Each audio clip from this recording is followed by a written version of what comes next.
Welcome to our channel Telugu love and romantic stories. Parinayam part 16. అప్పటి వరకు సితారాని చూడని శంకర్ ఆమె కొట్టిన దెబ్బకు చేతిలో ఉన్న తారని సోఫాలోకి నెట్టి సీత వైపు చూస్తాడు. మామూలుగానే అమ్మాయిల పిచ్చి ఉండే శంకర్ సీత అందాన్ని చూసి పిచ్చెక్కిపోతూ ఆమె కొట్టిన దెబ్బను కూడా మర్చిపోయి సీతనే మైమర్చి చూస్తుంటాడు శంకర్.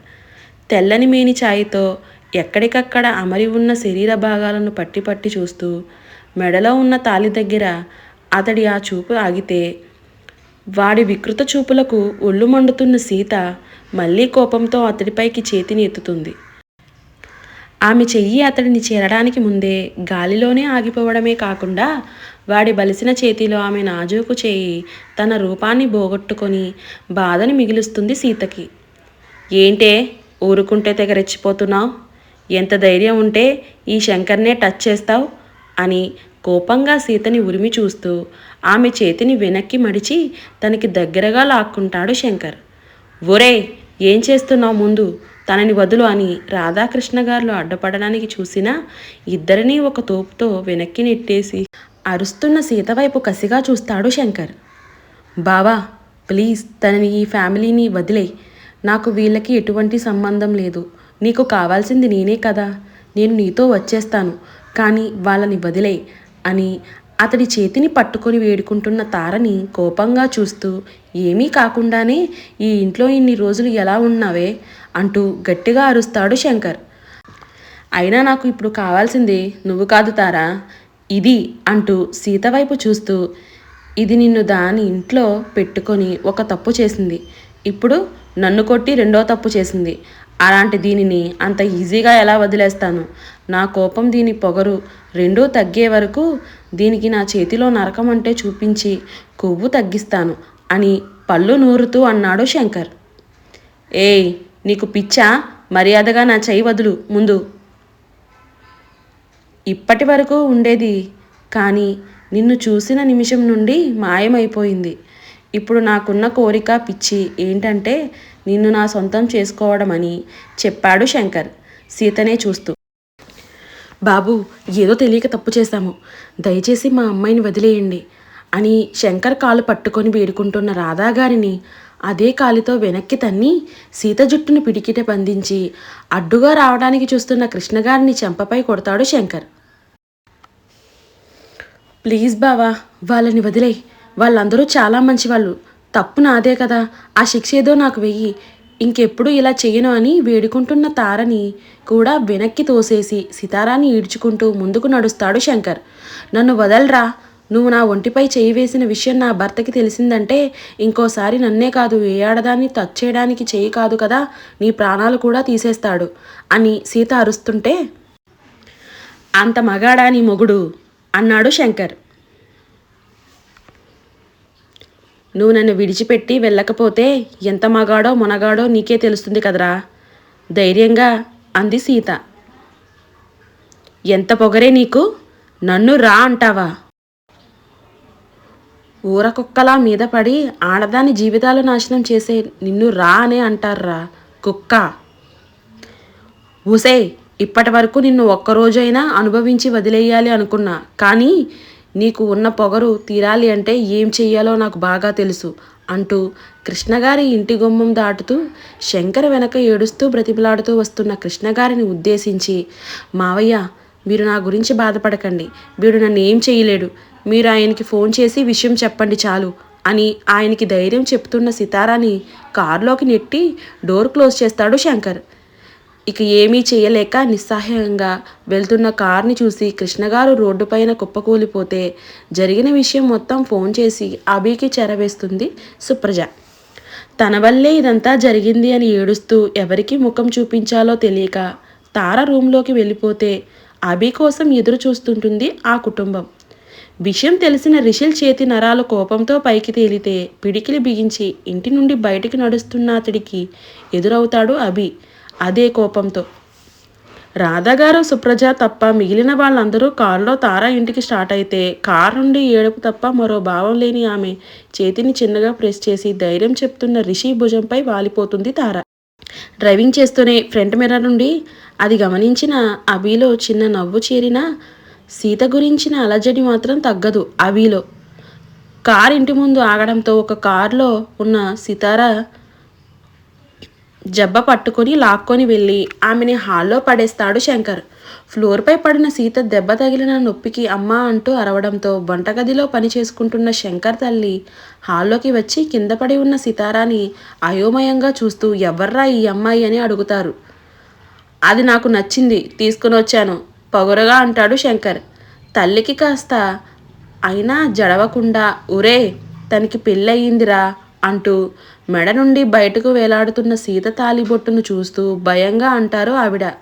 అయితే అయితే ఏంట్రా, ముందు ఆ అమ్మాయిని ఎక్కడి నుండి తీసుకుని వచ్చావో అక్కడ వదిలే. అయినా నువ్వు వెళ్ళింది తార కోసం కదా. అవునమ్మా, అది దీని దగ్గరే ఉంది, దాన్ని తీసుకొని రావటానికే వెళ్ళాను. కానీ ఇది పొగరుతో నన్ను కొట్టిన అహం దెబ్బతీసింది. అందుకే దీనికి శిక్ష, నా చేతిలో నాశనం కాబోతున్న దాని జీవితం అంటూ కోపంగా బిగించిన పిడికిలితో ఒరే తప్పురా, ఇప్పటికే ఎంతోమంది ఆడపిల్లల ఉసురు పోసుకున్నావు. ఇప్పుడు ఈ అమ్మాయి జీవితం కూడా నాశనం చేసి నీ చావు నువ్వే కొని తెచ్చుకోకురా. నా మాట విను, ఆ అమ్మాయిని వదిలే. తల్లి వేడుకోలు అతడికి నచ్చలేదు. లేదు, నేను ఒక్కసారి ఫిక్స్ అయితే అది జరిగి తీరాలి అంటూ నిప్పులు కురిపించే కళ్ళతో చూస్తున్న సీత వైపు చూసి, అయినా దీని మొగుడు పెద్ద పోటుగాడంట, వాడి సంగతి చూసి అప్పుడు దీని సంగతి తేలుస్తాను అని చెప్పి అక్కడ అతడి రూమ్లోకి వెళ్ళిపోతాడు శంకర్. మిగిలిన ఇద్దరు ఆడవాళ్ళు ఒకరి ముఖం ఒకరు చూసుకొని హాల్లో నిలబడితే జరగబోయే అనర్థం గురించి ఆలోచిస్తూ మౌనంగా ఉండిపోతారు శంకర్ తల్లి. మా నేనొక్కసారి ఏదైనా ఫిక్స్ అయితే అది జరిగి తీరాలి అంటూ నిప్పులు కురిపించే కళ్ళతో అతడిని చూస్తున్న సీత వైపు చూసి, అయినా దీని మొగుడు పోటుగాడంట, వాడి సంగతి చూసి అప్పుడు దీని సంగతి తేలుస్తాను అని చెప్పి అతడి రూమ్కి వెళ్ళిపోతాడు శంకర్.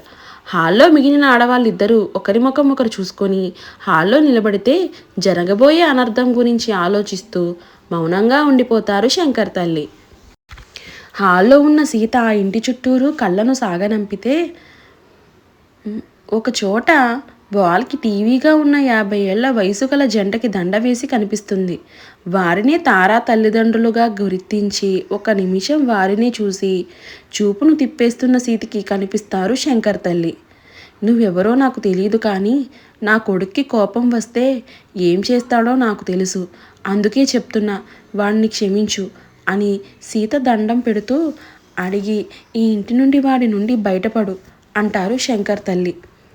ఇదిగో ఇలానే నా కళ్ళ ముందు ఏం జరిగినా నేను నోరు విప్పి మాట్లాడకపోవడానికి కారణం కన్నపేగు అయితే, ఇప్పుడు నీకు చెప్తుంది పెళ్ళైన నీ జీవితం అలాంటి వాడి చేతిలో నాశనం కాకూడదని అని జాలికొద్దీ సీత తల నిమురుతున్న ఆవిడకు చిన్న నవ్వు సితారా నుండి సమాధానంగా లభించింది.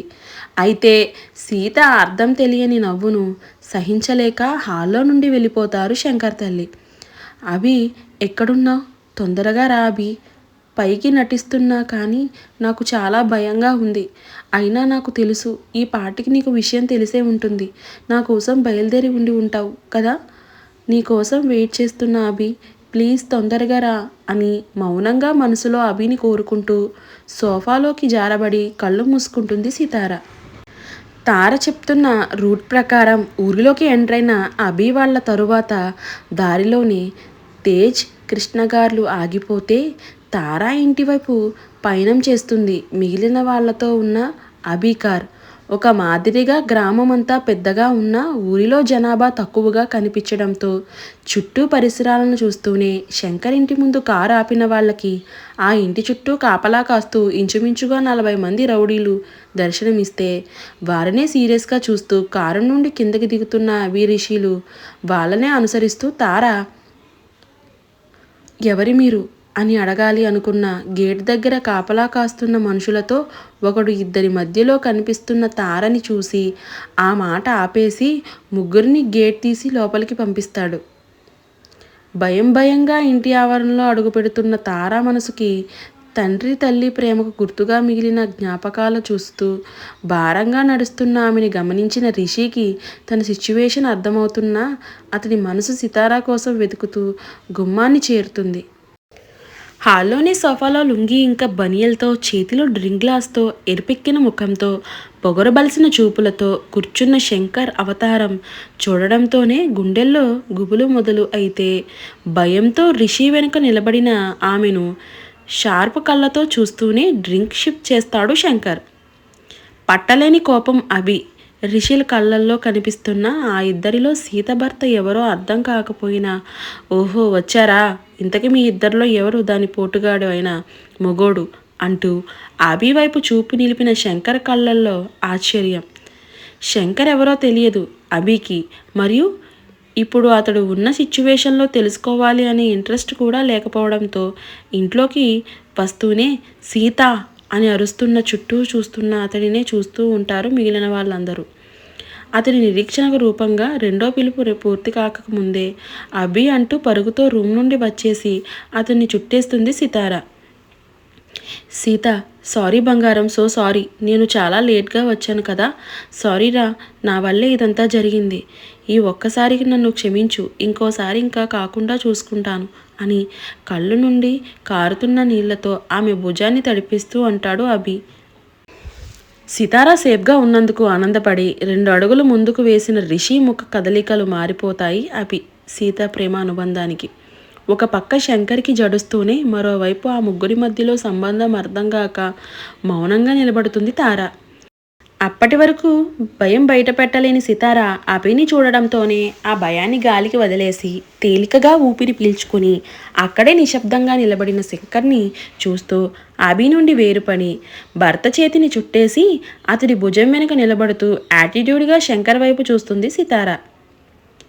ఎప్పుడూ ఎగిసిపడేలా అలలా ఉండే అతడి మనసు ఇప్పుడు నిశ్చలంగా ఉండటంతో అది ప్రజలను ముంచేసే సునామీయే లేదో అల్లకల్లోలంగా మారిన సముద్రమో తెలియక కొడుకుని అంచనా వేయడానికి ప్రయత్నం చేసి విఫలమవుతారు శంకర్ తల్లి అయిన కామాక్షి గారు.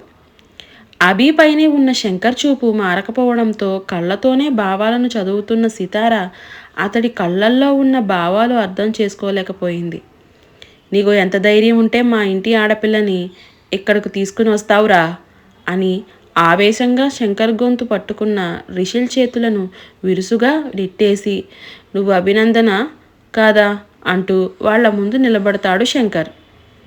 అవును, నేను నీకు ఎలా తెలుసు అంటూ కోపాన్ని అణుస్తూ అడుగుతాడు అభి.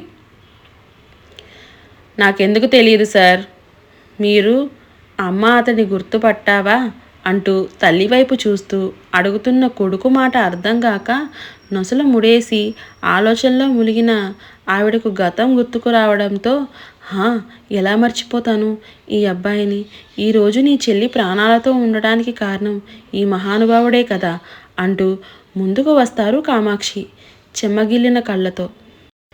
వాళ్ళ మాటలు అర్థం కాని మిగిలిన వాళ్ళు అయోమయంగా చూస్తుంటే, అయ్యో మీకు మా చెల్లెలు గుర్తులేదా, రండి చూపిస్తాను అంటూ హాల్లో ఉన్న ఒక రూమ్ నుండి తన చెల్లి ఫోటో తెచ్చి చూపిస్తాడు శంకర్. ఆ ఫోటో చూసిన అభి రిషి సితారా ముఖం భావాలు ఒకేసారి మారితే తను దీపిక కదా అంటూ వణికే గొంతులో అడుగుతాంది సితార. అవును, మీకెలా తెలుసు మా చెల్లి? అభి చూశాక సితారాపై శంకర్ అభిప్రాయం మారి గౌరవం పుడుతుంది. తెలుసు, దీపిక మా కాలేజీలోనే నాతోనే కలిసి ఇంజనీరింగ్ చదివింది, అంతేకాదు మేము రూమ్మేట్స్ కూడా అంటుంది సీత. దీపిక సితారా మంచి ఫ్రెండ్స్ ఒకే విధంగా, నేను వాళ్ళని ఒకరికి ఒకరిని పరిచయం చేసి ఫ్రెండ్గా చేశాను అని మనసులో అనుకొని తను, అదే దీపిక నీ చెల్లా అంటూ నొసలు ముడేసిన మరీ అడుగుతాడు రిషిల్. అవును అంటాడు Shankar.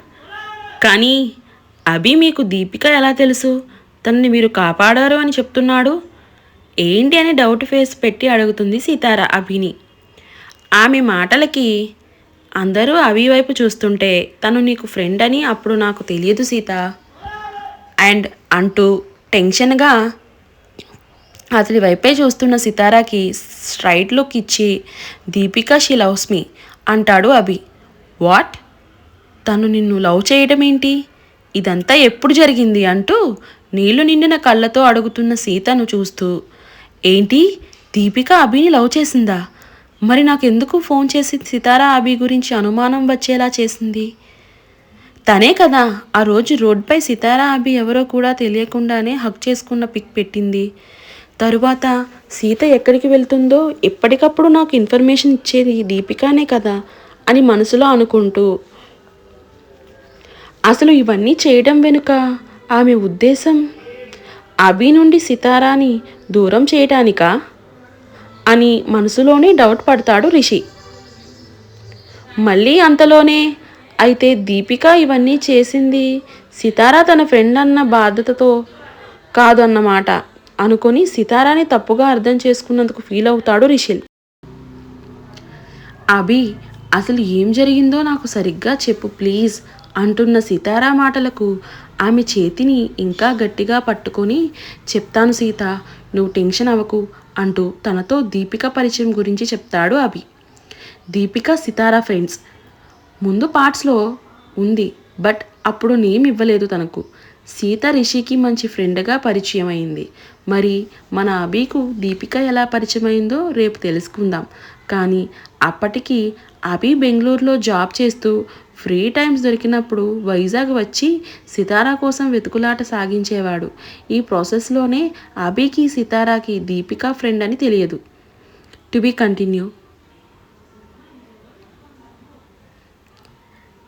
Thank you for watching.